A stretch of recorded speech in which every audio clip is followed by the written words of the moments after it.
Well, hello, my friends. How are you? I hope you're enjoying your Independence Day. And I have a couple videos from a friend of mine. He started a YouTube channel. It's called World Conflict. And he's asked me to take some videos and kind of share them, kind of do an overreaction in hopes that you'll go check out his channel and maybe subscribe to his videos. And I said, sure thing. So this one is about China. Okay?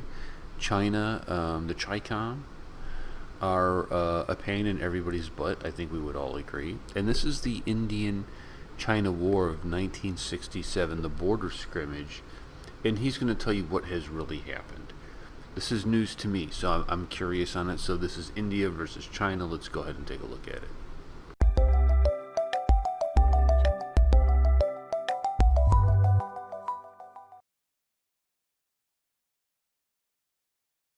1962 Indo-Sino War completed 50 years in 2012.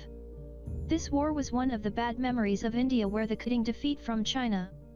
The 1962 Indo-Sino War defeat was the not only result of poor political and military leadership but also lack of preparedness of the Indian soldiers.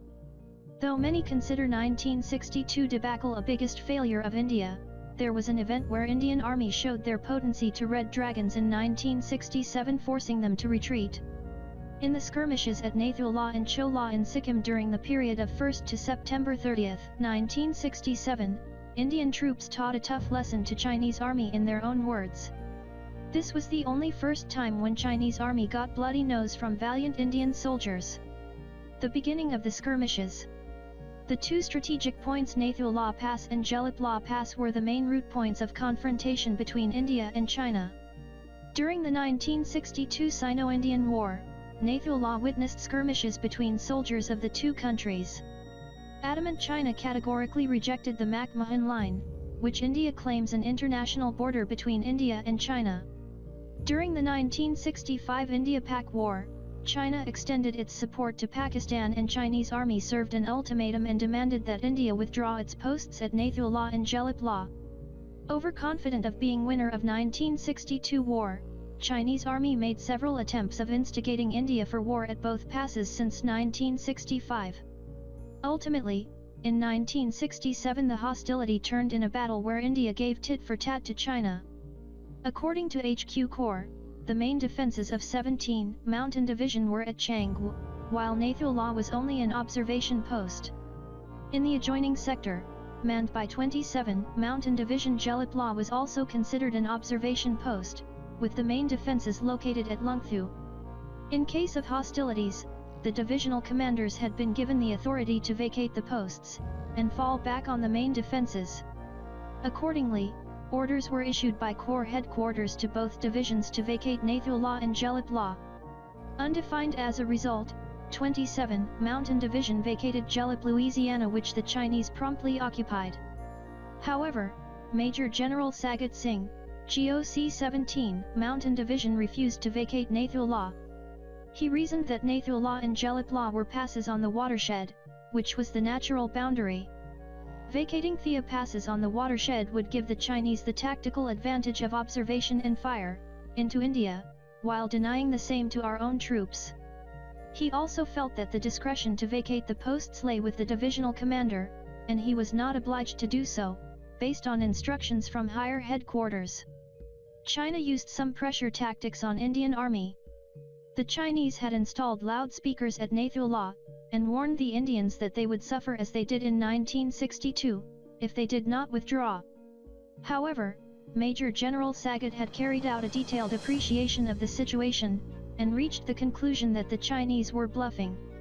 They made threatening postures, such as advancing in large numbers, but ON reaching the border, always stopped, turned about and withdrew.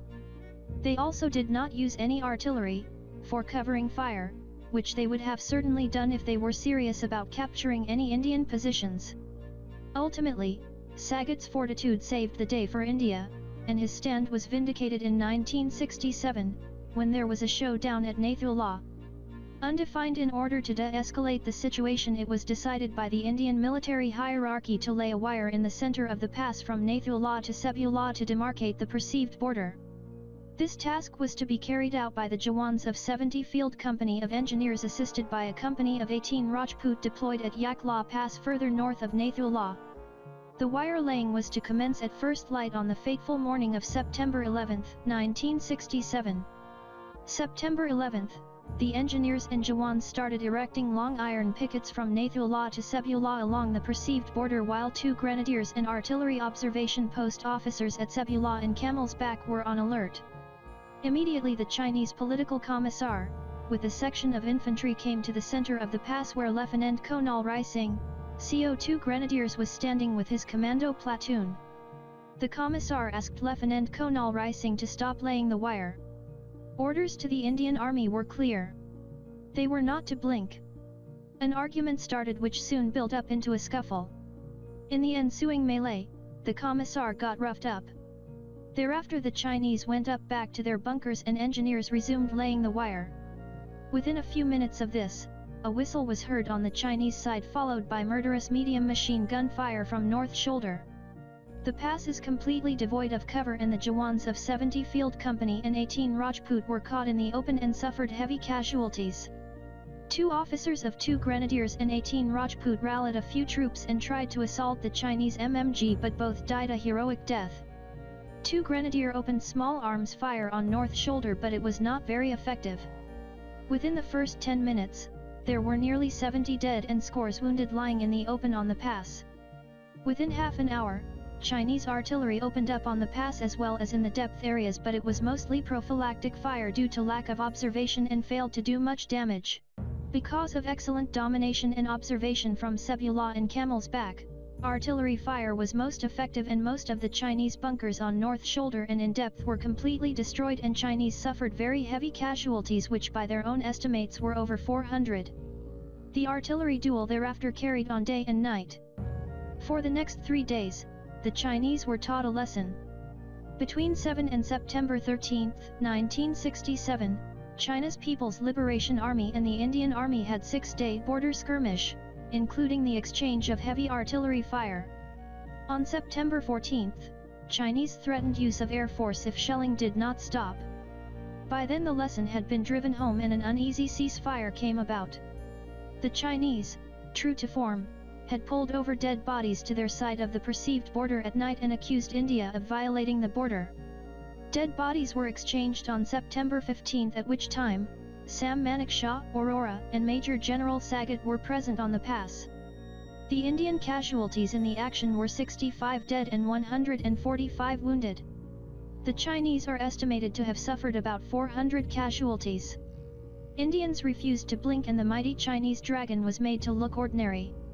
This was the first time the Chinese got a bloody nose, and the myth of their invincibility was broken.